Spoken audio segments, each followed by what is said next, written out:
वसईच्या बंगले येथील गणनाका परिसरात एका थार कारचा भीषण अपघात झाला।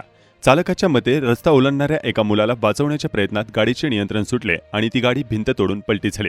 अपघातामुळे परिसरात एकच खळबळ उडाली असून गाडीची धडक इतकी जबरदस्त होते की एका दुकानाच्या पत्र्याच्या शेडचे आणि भिंतीच्या कंपाऊंडचे मोठ्या प्रमाणात नुकसान झाले। गाडीत 4 प्रवासी होते, परंतु सुदैवाने कोणतीही जीवितहानी झाली नाही। पोलिसांनी रात्रीच्या चौघांना ताब्यात घेतले असून त्यांची वैद्यकीय तपासणी करण्यात आली आहे। दरम्यान या प्रकरणाचा पुढील तपास सुरू असून चालक दोषी आढळल्यास संबंधित व्यक्तींविरोधात योग्य ती कारवाई केली जाणार असल्याचे संकेत वसई पोलिसांनी दिले आहेत। वसई पोलीस ठाणे कार्यक्षेत्रामध्ये मौजे गण नाका जो आहे बंगली बीटच्या हद्दीमध्ये आहे।